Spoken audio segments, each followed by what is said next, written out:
दिल्ली सरकार का बजट आया और मुख्यमंत्री रेखा गुप्ता की तरफ से दावा किया गया कि उनका फोकस पर्यावरण और शहर की बुनियादी हालत पर है। 1.03 लाख करोड़ के बजट से सरकार ने करीब 21.44% हिस्सा ग्रीन बजट के नाम पर रखा है। बजट में फोकस जो है mechanised road sweeping, anti smog gun, पानी का छिड़काव और रियल टाइम मॉनिटरिंग सिस्टम पर है, ऐसा बजट में बताया गया। खास ध्यान दिया जा रहा है दिल्ली के कूड़े के पहाड़ पर। गाजीपुर, भलसवा और ओखला जैसे 3 लैंडफिल पर बड़े स्तर पर काम करने का दावा है।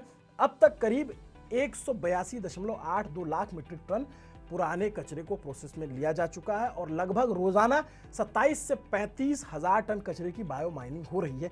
और जिसके बाद दावा यह है कि ओखला और भलसवा में कूड़े के पहाड़ की ऊंचाई में 30 से 40 मीटर की कमी आई हुई है, जबकि गाजीपुर 10 से 15 मीटर तक कम हुआ है।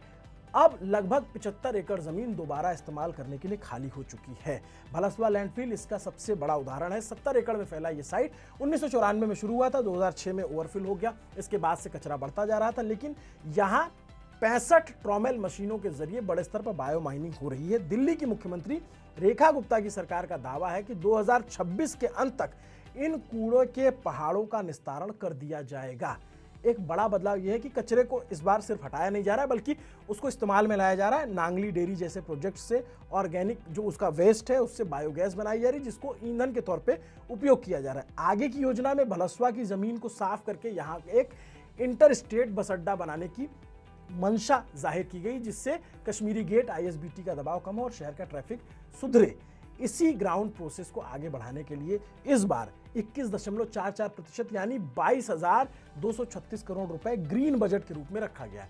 अब तक जो बदलाव दिखा वो ये बताता है कि कम से कम सरकार ने इस दिशा में कदम तो उठाया है और जमीन पर जो काम हो रहा है, जिसके दावे किए जा रहे हैं, लेकिन असली सवाल अभी बाकी है। क्या सरकार इन वादों को तय समय में पूरा कर पाएगी और जो बदलाव जिसके दावे किए जा रहे हैं उसे लंबे समय तक बनाए रख पाएगी?